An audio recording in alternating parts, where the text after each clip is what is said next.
ujogeshiziwa ni warab hawe yaka Abdurrahman Cheka arwaita yanu magana ya kwa mtu harma ya karab barkuwa kanisa kwezi harma zimika rafti waja ugeshiza ni mchiga wa twarabu kwezi kuna moroni mchiwa yesu hakika leo kwezi sigala gana hiyo. Je suis né, j'ai grandi soupçonné de mon bonnie, mais que l'honneur de vivre là où existe encore l'harmonie. Merci de sourire malgré ceux qui veulent te pourrir. T'es tout fait avec des ordures, mais t'inquiète, tu gardes ton envergure. Ta médina garde les enfants de nos ancêtres, nous enseigne l'histoire de sultan batailleur, leur ancêtre.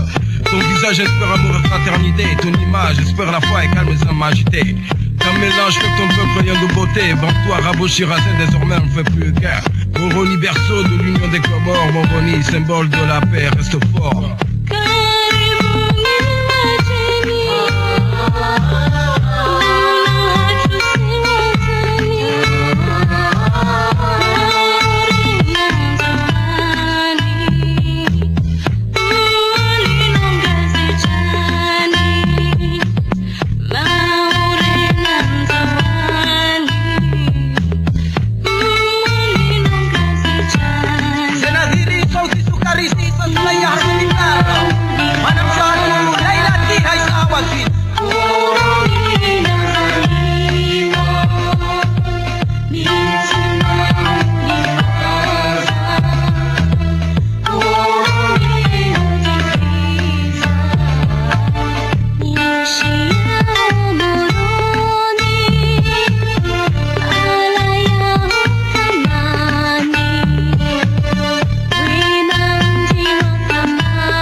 Dans la rue, ton roi sera pas le clochard ni le prostitué, garde criminel, on ne sait pas de te faire tuer. On a l'habitude de parler de choses noires dans notre vie. Il y a un côté positif, ça aussi ça doit être dit.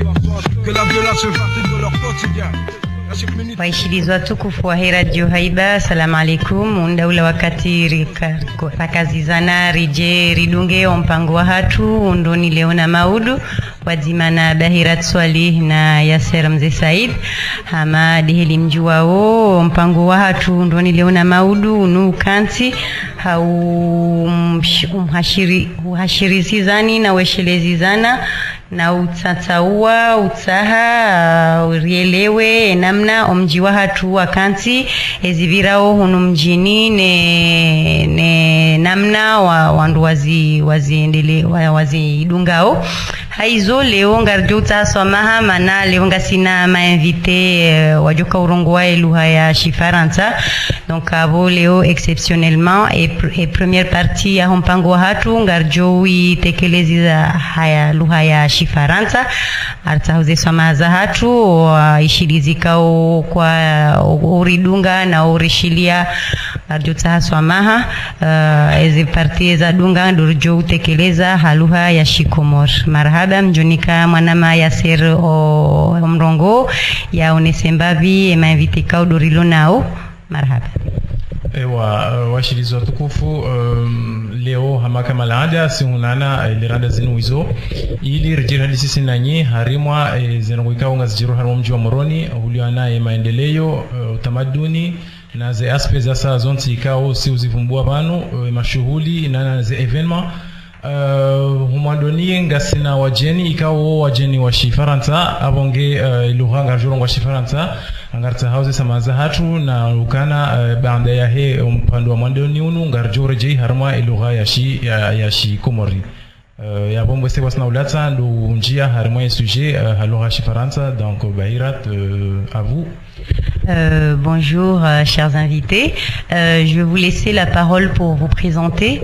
Aujourd'hui on vous a invité dans notre émission Unjoni Leona Maoudou pour venir nous présenter concernant la journée. L'émission va être basée sur la journée qui va se passer le 17 décembre au Palais du peuple à l'Assemblée nationale.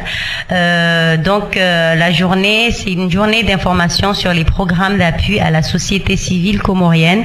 Je vais vous laisser nous donner quelques explications et plus de précisions. Merci. Bonsoir à tous, bonsoir au public qui nous écoute et Samahani pour le mauvais niveau de Shikomori.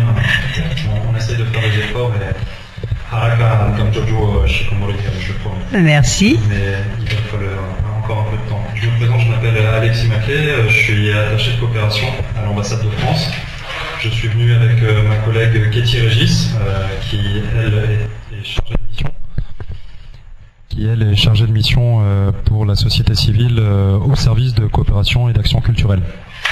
Alors comme l'a dit Bayra, que je remercie pour son invitation, on est venu vous parler d'une journée qu'on organise le 17 décembre en partenariat avec l'Agence française de développement, avec l'Union européenne et avec le commissariat général au plan de l'Union des Comores. Et cette journée a pour objectif de présenter tous nos projets, programmes d'appui à la société civile, comment on a pu aider à la création, à la réalisation de projets en les finançant, des projets divers et variés, on aura le temps d'y revenir ensuite. Et l'objectif de cette journée, c'est vraiment de mettre à l'honneur les acteurs de la société civile comorienne, de montrer leurs talents, leurs réalisations, leurs ambitions, et de montrer aussi que la société civile, elle est en pleine structuration ici, qu'on est tout à fait disposé avec nos partenaires à l'aider à se structurer, à l'aider à la faire émerger. Merci Alexis. Je vais aussi laisser un peu à Katie de se présenter et dire aussi ce qu'elle fait à l'ambassade et au niveau de son travail. Alors bonjour à tous, bonjour chers auditeurs, je suis Katie Régis, en charge de la société civile, chargée de mission société civile au sein de l'ambassade de France, plus précisément du SCAC, qui est le service de coopération et d'action culturelle. Alors concrètement, ce qui va se passer dans la journée du 17 en tout cas, est une journée de mise en avant et de promotion de la société civile. Les projets qui ont pu être accomplis au titre de cette coopération qui prend plusieurs formes et qui touche plusieurs domaines divers et variés et qui ne se limite pas à un domaine d'action spécifique. Donc voilà. Ok, merci Katie. Vous avez fait une conférence de presse hier à l'ambassade à ce sujet. Vous avez eu beaucoup de journalistes qui sont venus participer à cette conférence de presse et éventuellement vous avez eu plusieurs questions. Malheureusement, j'ai pas pu être là comme journaliste, mais il y a eu un autre journaliste de Haïba FM qui a participé à cette conférence. Je voudrais savoir un peu quels sont les types de questions qui ont été surtout posées par rapport aux inquiétudes des journalistes et au niveau de cette journée. Alors les questions, elles ont été multiples et assez variées, mais c'est des questions qui reviennent souvent, que ce soit au niveau des porteurs de projets, au niveau des journalistes, au niveau des gens qui interfèrent et qui interagissent avec des organisations de la société civile, à savoir des questions sur ce qu'on entend concrètement par société civile, ce que ça engendre, quels sont en tout cas les objectifs à atteindre. Il y a aussi les questions sur la pérennité, sur les projets en eux-mêmes, sur les conditions d'attribution de ces financements. Voilà, c'est les principales les questions qui reviennent de façon assez récurrente. Voilà, les questions sur la pérennité, sur la société civile de façon plus générale et sur les projets en eux-mêmes. Merci. Alors, bonsoir. Moi, ma question repose surtout sur les attentes que vous, là-bas, vous avez misé sur quoi je veux dire, les attentes que vous avez misées sur l'organisation de cette journée. Qu'est-ce que vous attendez de cette journée? Alors le but de la journée, il est simple. Je vais faire, si vous permettez, d'abord un petit rappel de ce qu'on va proposer comme aperçu de notre travail lors de cette journée et du travail de l'Union européenne et de l'AFD. En fait, à l'ambassade de France, depuis quelques années, même depuis pas mal de temps, on a des programmes de subvention. Ces programmes de subvention, ils sont financés par le ministère français des Affaires étrangères. Ils reviennent tous les 3-4 ans. Et pour vous en donner pour vous donner des noms, on administre à l'ambassade de France un programme qui s'appelle Fonds social de développement et un autre programme qui s'appelle Programme franco-comorien de co-développement, ou PFCC, c'est l'acronyme. Et en fait, il est pas mal connu maintenant au niveau de la société civile ici, parce que ce PFCC et ce FSD, ce sont deux programmes assez souples de financement. C'est des montants qui ne sont pas forcément très élevés. On peut avoir des petites subventions de l'ordre de 5 000 euros, ou 15 000, ou 20 000, mais ça peut monter jusqu'à 70 ou 80 000 euros. Ça dépend des appels à projets qu'on lance, et ça dépend des projets qui nous sont soumis aussi par les porteurs de projets.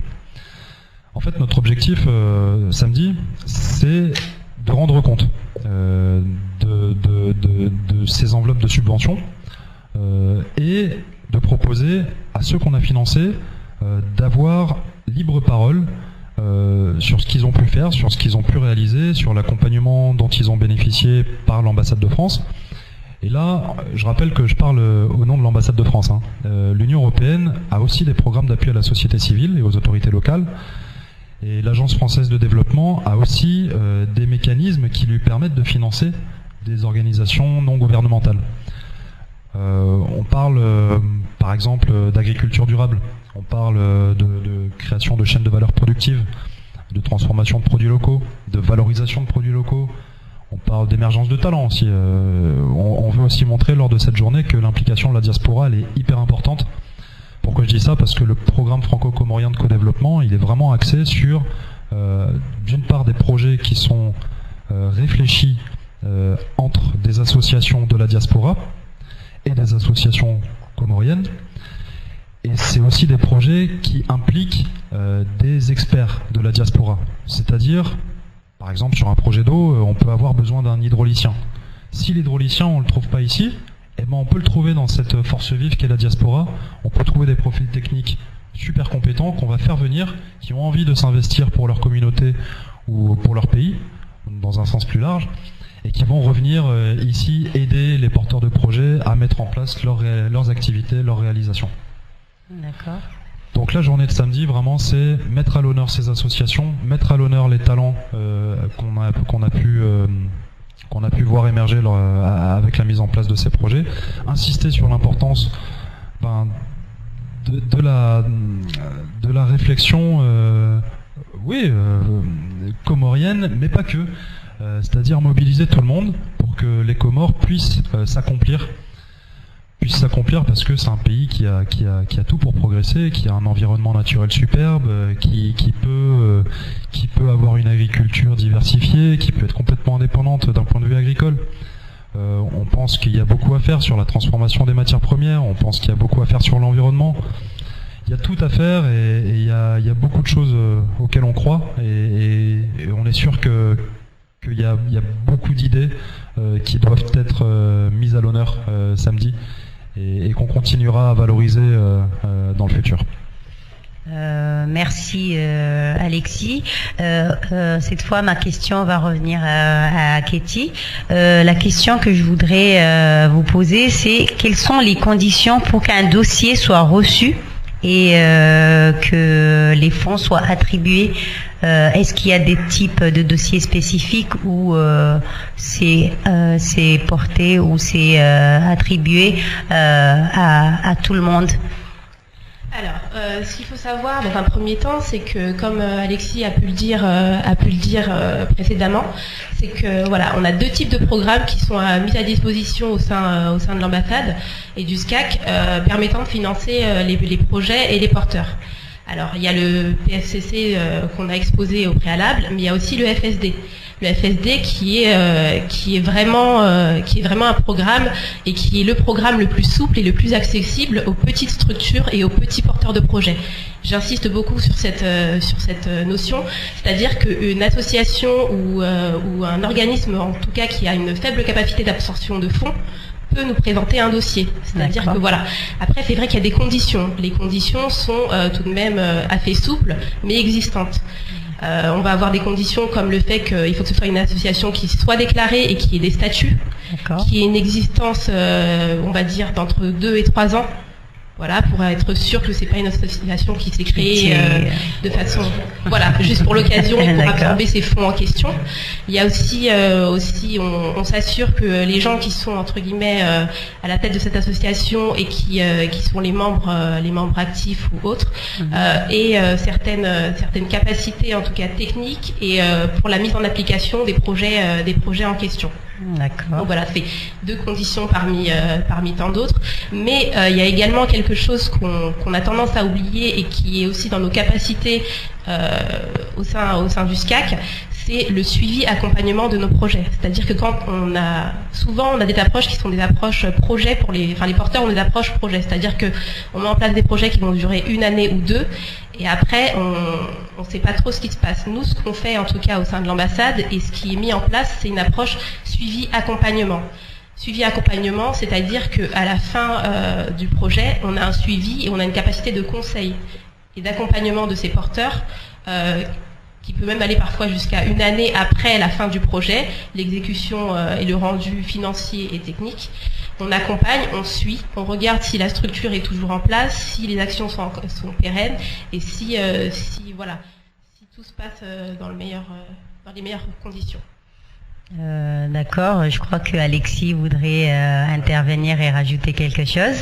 Avec votre autorisation, merci Bayra. Non, je voulais juste te dire, Katie, elle a mis une précision importante, c'est que on ne finance pas uniquement des projets. Notre force au service de coopération, c'est qu'on peut être là aussi en orientation, en conseil. On peut faire le lien aussi avec d'autres partenaires au développement, on peut faire le lien avec des profils techniques de gens qui peuvent avoir vocation à travailler sur des projets qu'on nous présente et qu'on ne financera pas forcément. Ce que je veux dire par là, c'est qu'il ne faut pas voir le service de coopération comme uniquement une banque de développement, c'est pas notre rôle. On a vocation à financer, mais on a surtout vocation à orienter, à conseiller. Je précise quand même, à titre il faut quand même que je le dise, c'est que pour l'instant on a des programmes qui sont en fin d'exécution. Donc pour l'instant on ne proposera pas de financement sous les quelques prochains mois, mais on est en train de réfléchir aux nouveaux mécanismes qui seront mis en place. Et on refera à cette occasion une annonce à la radio, je l'espère. Okay. Moi j'ai une question par rapport à ce qui a été dit, parce que d'après ce que j'ai compris, vous avez cité là les critères de sélection des projets, des associations. Mais maintenant, par rapport à votre expérience, par rapport à ce qui a été déjà fait, quels sont les secteurs qui sont beaucoup plus visés dans le projet? Quels sont les secteurs qui sont beaucoup plus favorisés par rapport à d'autres, s'il y en a une classification dans ce genre? En fait, on va dire que on fonctionne plutôt en approche appel à projet. C'est-à-dire qu'on décide d'orienter nos fonds sur des secteurs prioritaires. La vocation première du Fonds social de développement ou du programme franco-comorien de co-développement, c'est souvent de travailler sur les activités génératrices de revenus. Alors ça paraît large comme ça quand on en parle, mais on a conscience que ici on est dans un pays qui est très majoritairement agricole. Il y a beaucoup de gens qui travaillent sur le secteur primaire. Ce secteur primaire, il a besoin d'être structuré. Alors on peut appuyer à l'émergence de coopératives, on peut appuyer à la création d'activités génératrices de revenus sur les filières de rente, on peut travailler sur le poivre, on peut travailler sur l'ilang, on peut travailler sur la vanille, on peut travailler ensuite sur la transformation de matières premières type le manioc ou type le sagou. Ça c'est vraiment un cœur de cible. Un cœur de cible parce que il faut aussi que ce pays soit indépendant, il soit autosuffisant. Et il faut promouvoir aussi la marque Comore. La marque Comore, c'est la transformation de produits qui sont faits ici, qui sont comoriens, qui ont une vraie plus-value et qui peuvent avoir une vraie plus-value aussi sur un marché régional. Ils peuvent s'exporter ces produits. C'est ça qu'on essaie de favoriser. On travaille aussi un peu sur la formation professionnelle et technique. On a financé par exemple un centre de formation en métier du bâtiment, donc il y a maçonnerie, électricité. Ça c'est à Djomani. Et ça c'est grâce à l'implication aussi d'autres partenaires. On a le groupement des éducateurs sans frontières, on a la fondation SADEF qui est une fondation française. Et tout ça serait pas fait sans la mobilisation de la communauté, de la mairie. Donc voilà, on implique vraiment des partenaires divers et variés autour de projets très spécifiques. Après, on a travaillé un petit peu sur la santé, mais vous savez, la santé c'est plutôt le cœur de cible de l'Agence française de développement. Hein. Ça, donc on s'impliquera de moins en moins. On travaille sur l'environnement. On a financé par exemple la création de plateformes de compostage ou d'enfouissement technique de déchets. On est en train de réfléchir à d'autres projets qu'on pourrait mettre en œuvre, mais ça on vous en reparlera quand ça sera un peu mieux cadré, si vous permettez. Merci. Voilà, on travaille vraiment sur des sujets divers et variés, et toujours dans le cadre d'appel à projets. Thématique donc. D'accord. On va revenir un peu sur les interventions dans le programme qui va y avoir lieu samedi pour la journée. Surtout préciser un peu sur les interventions des porteurs de projets qui vont intervenir sur la journée, et ainsi que les bailleurs qui vont faire leur présentation. Peut-être expliquer un peu c'est quoi l'objectif. Je vais laisser sur la partie présentation des projets, je vais laisser ma Katie répondre parce qu'elle connaît bien le programme, c'est elle qui l'a monté. Et l'objectif, juste je le rappelle, c'est vraiment de montrer ce qui est fait par les partenaires au développement, montrer ce qui a été fait par l'ambassade, montrer ce qui est actuellement fait par l'Agence française de développement, montrer ce qui est actuellement fait par l'Union européenne, et montrer aussi l'implication des autorités comoriennes à nos côtés. Parce que tout ça, on ne le ferait pas s'il n'y avait pas derrière des autorités comoriennes qui sont avec nous pour nous accompagner, à qui on peut proposer aussi des orientations de projet. Bref, on souhaite aussi qu'ils soient à nos côtés pour cette présentation. Merci Alexis. Katie? Alors, la journée va s'articuler en 2 temps, c'est-à-dire que voilà, il y aura un premier temps qui sera consacré, en tout cas dans la matinée à partir de 9h, à l'ouverture de la journée tout simplement. Puis s'en suivra la présentation et la présentation en tout cas des programmes présents au sein de l'ambassade, mais également de l'AFD et de l'Union européenne. Voilà, c'est toute une partie qui va s'articuler dans la matinée. Puis l'après-midi, enfin en tout cas entre midi et 2, il y aura un temps qui sera ouvert en tout cas sur les stands. On attend en moyenne une vingtaine de stands exposés à l'intérieur et à l'extérieur avec nos porteurs de projets, les porteurs de projets de l'Union européenne, mais également de l'Agence française de développement.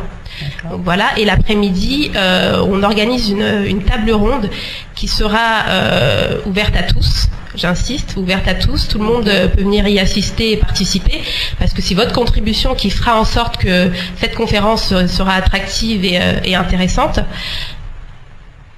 Donc voilà, et le thème de cette conférence est la professionnalisation de la société civile comme levier essentiel du développement. Permettez-moi juste un petit mot en complément de ça. La société civile, ici, elle doit se professionnaliser. Et c'est pour ça qu'on a choisi ce thème de conférence. Et là, c'est là où je veux vraiment dire aux jeunes qui nous écoutent, venez nombreux au Palais du Peuple. On a besoin de vous entendre. On a besoin aussi de pouvoir vous dire ce qu'on pense des besoins de la société civile. On veut que vous sachiez qu'il y a énormément de métiers, de compétences métiers qui sont à valoriser. Et surtout d'opportunités. Et d'opportunités de travail. Et on se rend compte qu'on a besoin de profils généralistes, d'administrateurs, de financiers, on a besoin de gens qui sont spécialistes de suivi-évaluation, on a besoin de gens qui sachent réfléchir sur les questions d'éducation, d'accès à l'eau, de développement agricole, etc. On a besoin de vous, donc venez nombreux, on compte sur votre participation, et merci aux étudiants qui nous écoutent et qui nous feront l'honneur de leur présence. Merci à vous, on vous remercie, et on va passer à la deuxième partie de cette émission. Mais avant cela, on va suivre une page publicité. Donc, avant de passer à la publicité, on va juste vous donner un petit aperçu une chanson qui va avec tout ce que nous avons dit là. Donc je vous fais le choix de la chanson de Bourguiba ou Masikini.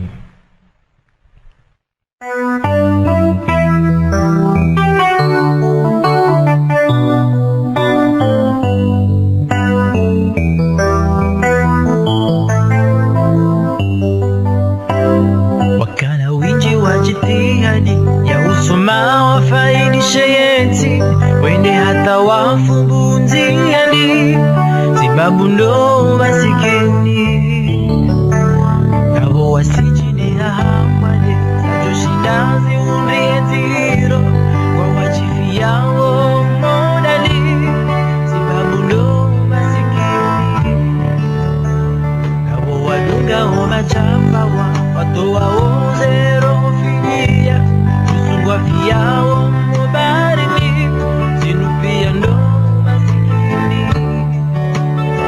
ebwana ya mwando nimopana Publicité. C'est la gloire. Karibu.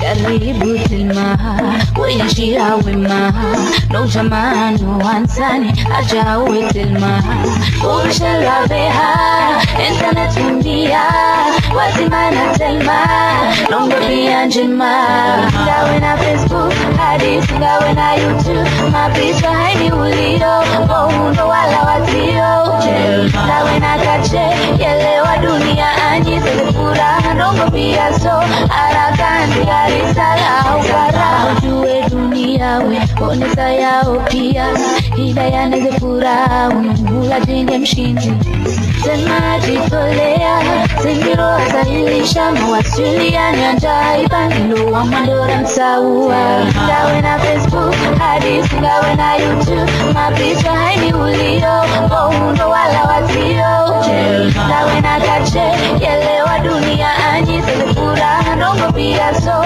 arakandi arisala ukara, Telma. Karibu Telma, kuishia wema, no jamano wansani ajawe Telma. Telma jitolea, singiro asahilisha, mawasiliano ya njaiba, nilo wa mandora msaua, ngawe na Facebook, hadisi ngawe na YouTube, mapicha haini ulio, waundo wala watio, ngawe na kache, yelewa dunia anyi zelefura, ndongo pia so, arakandi arisala ukara.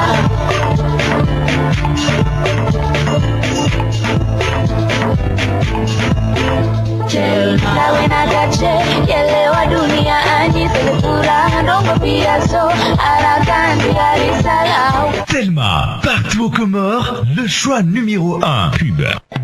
Caribou, viens en Telma Shop avec ta CIN. Ta carte SIM Telma t'attend pour seulement 4000 francs. Avec le bonus Caribou, 60 minutes d'appel décompté à la seconde vers Telma, Mayotte et l'international, 100 SMS et 1 gigaoctet d'internet à la vitesse 4G. Activation immédiate et en plus tu peux choisir ton numéro. Toi aussi, rejoins Telma. Rendez-vous en Telma Shop et chez tous les revendeurs Telma. Telma, partout aux Comores, le choix numéro 1.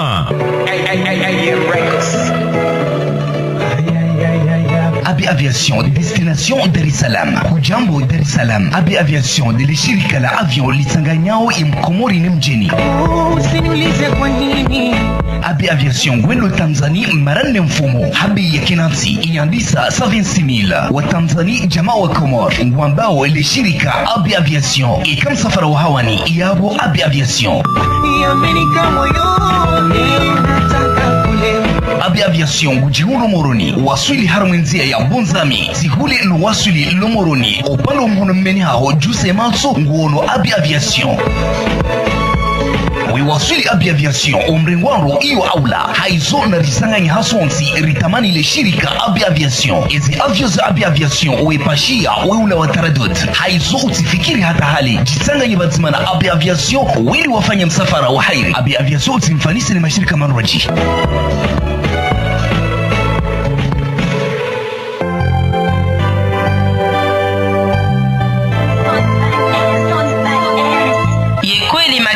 Magmaket ye supermarché maarufu kwa urahafu adabu zino za kalite zonali haneze supermarché za saya subuti unjie ulinzanise zebei eni utundwe mapesa hahe zelote linku neze restaurant wo hula Magmaket habei hafif huno shamenye haka shihuziwa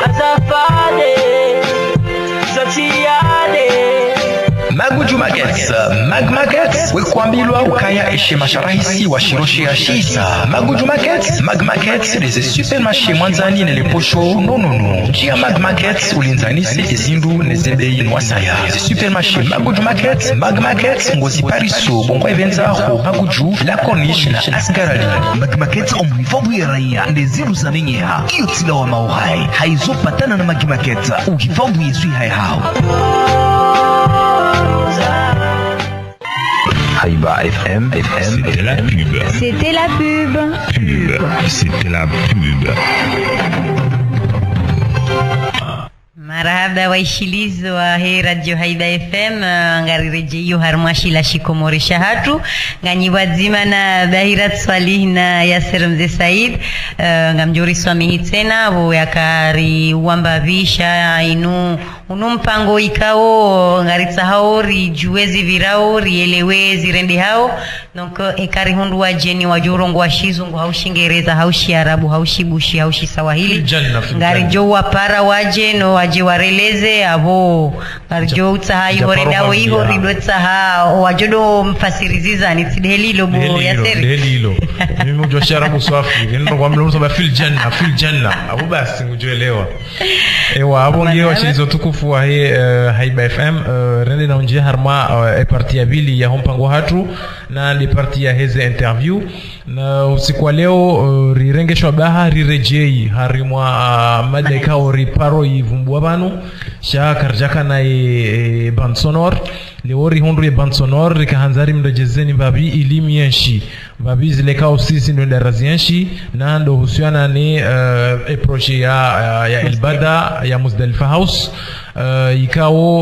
ikairumishi hamuda mwinji takriban mahamfukare baada hapo projet yendi nauzia hau transfere zila resource shimanga harma projet nyumeni ikao ngambo Baja Place ze activités zakazajiri harma mwezi wa bira zika yapo baidi zingapo za kalikoli na zakabanu hunrajina ngapo za Kata Université Bairat ngo shilondro ranami donc ranzare jimbabi harimwa ye aperçu kao sefel badahar nikayo par rapport ya he Muzdalifa House ne relation ya hao namna waenshi hata wakauja waje wasulibala ngeje zila sources jezi alwewa shimanga jezi transferewa harimwa ila projet Baja Place na singa rumishla sefel bada jitamka hi namna hiyo sisi kana hazira kawifanya basi mafukari maana Muzdalifa House na fundi moshi wakati hapo tukapenda wala na mina fundi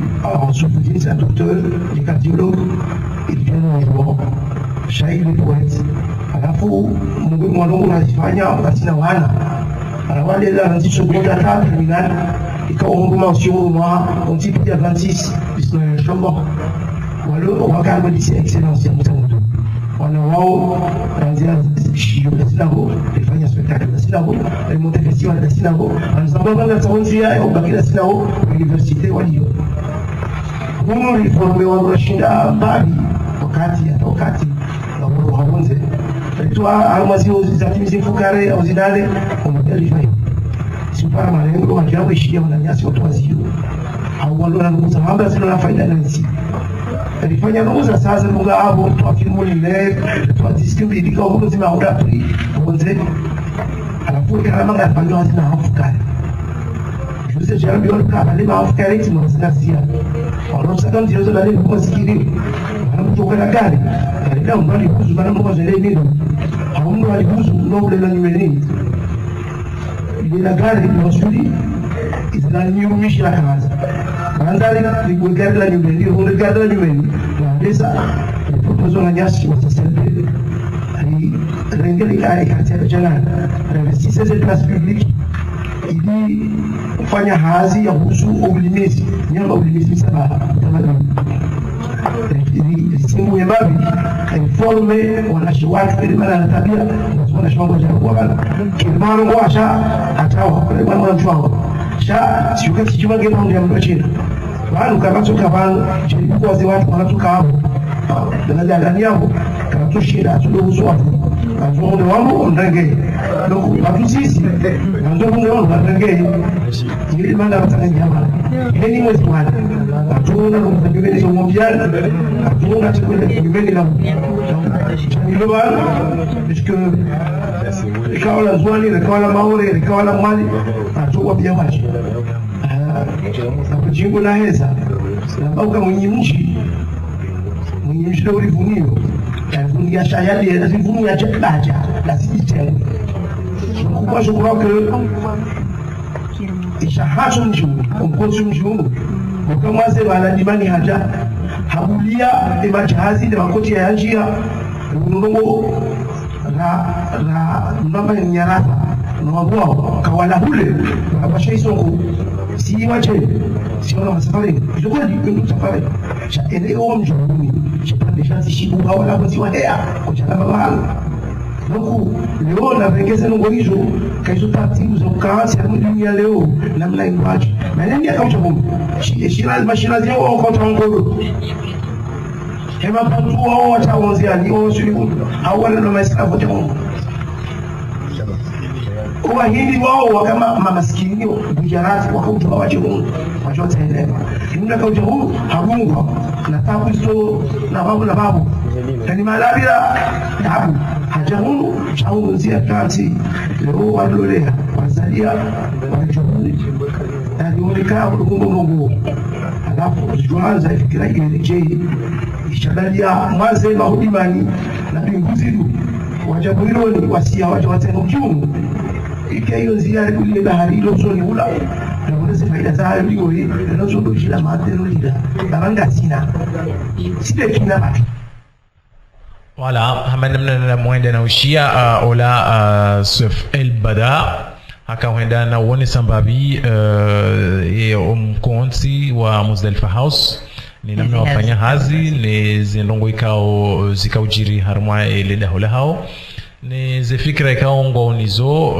abonge mwese hau ra ze mikroba funi ngamjumni kabahirat mbabibahe yaonese izahi wow Leli mjuao Sefel Badawi wi artiste ikao yena maoni menji leo harionesa omkonsi wa he Muzdalifa House neze hazikaudwa zifanya abongibakia la vili la hatu lindina ukazakifu kabla rejenda harmole bakia la raru ndutu moshilezizani ukana apre ya hompango wa hanyo uno ngamtunda na udunga sheipenya ndio kabahira tunjo shida cheke Zimbabwe ondo sheipenya namna kufa arishi nusho hambwadi sheipenya voilà donc yabo watina ule wakati ngarejoni kiwa jingle ya he transition ya henda harimwa et troisième partie hatu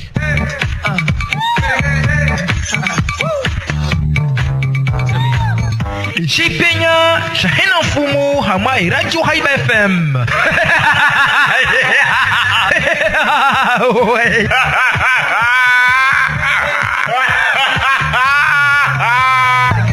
Okay, now he was close. Uno mpango wahe Radio Haiba FM. Uno mpango ujorohelelea zefumraru neziyahoa ya bosaru za masiu harimai 91.7 MHz Haiba FM. He was close, tried to domesticate you, but you're an animal. Baby, it's in your nature. Just let me liberate you. You don't need no papers. That man is... Wala marhaba menji waishilizi wema watukufu wajisao wazalendo wa Radio Haiba FM. Nashukuru yao marhaba menji abonge abasa inu rija harmwa libakia la raru la mpango hanyu na libakia la husiana neze evenement ikao ngasijirio wanu mjini wanu jijini ngojoka wanu abaha heni mji ngochongo pora jiji hunu hatu hunu habado winjini abo hunu ngebidio ka rufa difference entre amororine meji mirojina bolio karabe jiji Namba ujijiji ni moroni Uno do winjini voilà do winjini moroni si winjini wa undroni d'accord hili lua tsohamba wiyo.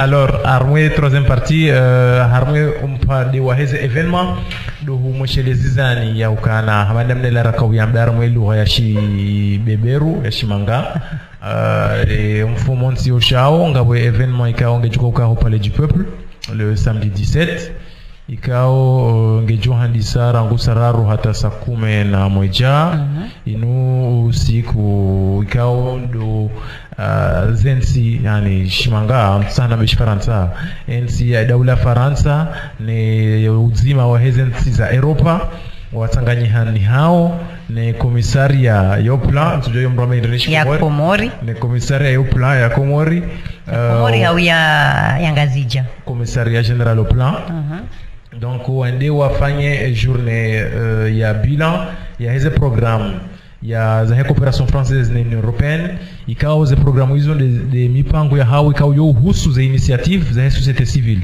yani des financements ikao uzitoa hausaidia machama ya société civile yani des associations des ONG alhakika mkabavu sina ujua nifasirishi Komori ONG na association donc yo des sociétés alhakika donc yabo izo ne bapeza hangu yahusiana ne programu zelera abunga mjuhansi bairati ya mnikeni zelera za hizi programu hiyo amtojweshelezi zambavi ukaya programu inu programu ikao ridungu wazimane mainvite ikao dora waishilia harmali bakia la mwando la mpango wa leo undoni leo na maudu donc amjuenda na mshelezi zani mbavi eze horaire ani beze heuri za ikao de usiku unu wakansi rangubo sararu Kamil iho assemblée au Palais du Peuple yani à partir ya sara runga wajuka ouverture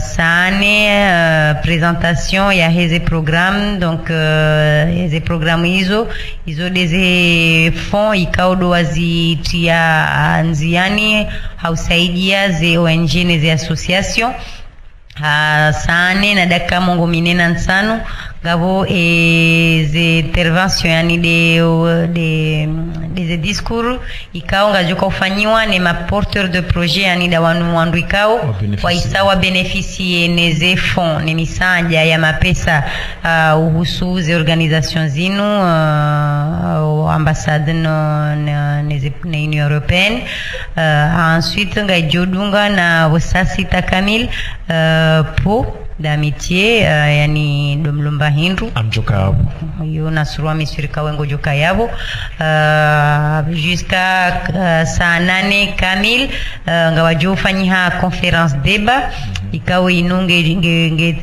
ngehutajiwa haku hususan do wanazijana wanazioni ikao mana inunge joka ujibaze harmai et professionnalisation ya hema acteur de société civile abungartsa hao hashirisha haku zila ikao doraona mfumo wa viraula ze association za homirayani ikao na problemu zinji wake haku wende harmai conference ino wende wasuive mbavi waone kangwa joshinda wasaidilwa harmaze projet ikao alonizo homirayani tabu saa 11 kamili ikao hiyo dejokao clôture yani umbaliano wa he journée ino avo izo des programmes ya he journée he bilan des programmes coopération française et Union européenne qui soutient les initiatives de la société civile comorienne.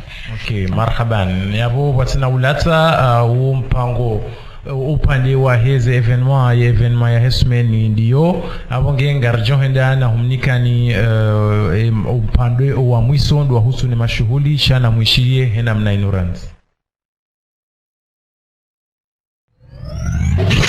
De 7 à 77 ans. Rangu mahasaba upara mahasabini na saba. Rangu mahamfukare. Uwasuli mahamengo fukare na fukare. Msivulishia. On écoute.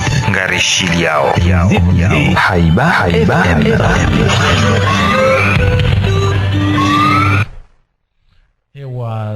washilizi watukufu wa jamalifu wema wa jisao wa Radio Haiba FM radio washirika wangu wa jisao oui o jisa Radio Haiba FM yo jisa yo ishiliwa ndo kujisa marahaba oui hena mbriyo tsaha lebela hahi hena mbriyo tsaha mfano naye abonge watinoleta wakati undumva wa kusanani mashughuli ne ze maulida shaharmo mwezi unu mrungu santame mashughuli abungu zambabi ama wati ya fre irijofanya buko ndo mwezi mtume sallallahu alaihi wasallam yazalo abonge garjo leje zambavi ze ambiance za hatu balar halam na kalima rdugu mpara karta hondro juwe soma ngabu championa akawisha mwanamume ambeka championa mzuri akawa majilisi bahano yo ile championa shawa baba ngema ulijanyu hamba hindi yo gardo ratwali enkandu ipasiwa yo gardo ratwali ewa marhaba avonge ngarjo weshelezizana raha karijahunda evenement za mashughuli harmon fomora udunga unu pesengarjo henda na usualiana nabi ritekeleze maulija ikao dura ya hundra wandu wajawaji waritekeleze zani duari lalika hunu Radio Haiba maulija ya maguju ikao yaonga joka ukaya mfumne kamil fumne mwezi 20 wa Desemba kamil vonge yode programme ya riloni yo siku wa leo evenement kazitizinyi ngarjua oka maulijanga yo menji harmwe mapa ya shio ya homjini wa Moroni malheureusement kari rikahanzari juwe haswa domirayani izo ikaude zivira usema vaya shio ya ukatsuhanzi amtsuhamba ya hoshona huwana hangu ya onga we mfumbili do hoshioni haduja hafundi mashakira na mhudhurie mje shobi wanangu wajoka usome maulija ewa yapo mimi bila kaza jene jize hapo ngarjuka hapo bila kaza jeze ndo kana ikangu wanzo kawengo wanzo mashuhulia haho hau shuhulia haho lonio ibire harmo mpango hanyu wa ondreleona maudu ngebidio urere message hauri pare urambie iliri jo ujua ukana ngaona shughuli irjo huyano se harima mpango hanyu mpango hatu sons donc ngamjo upara ye 366 89 33 yonde standard yo radio ili mhensi istishada ya he mashughuli hau mashughuli hau maulida hau ndongo toka yonsi kaunga zijirio uno mjini hapo nge watanaulata banondao na wakati kaunga na uchililia ze micro na minga mjohansi bahira ya donele kalima la mwiso tujo bayo mpango ewa marhaba avungari veshelewa ni marhaba waishilizwa tukufu wa he Radio Haiba na umwashelezizani ukaya ngasi wazima nanyi ngari hutajiao eze komanteri za hanyu eze kritiki za hanyu eze proposition za he ze suije ikaudo majohanzari zidunge wazima uhusuo mji wa hatu rike wazima riuheze juu maendeleo usoni yake jajiji yake na Haiba hamadi heli mjuao aizonga rimbeshelewa ni marahaba na nikana rijeri onane ya hoa vili kamil wazima na Yaser mzee Saida abonge na mwishili namna hiyo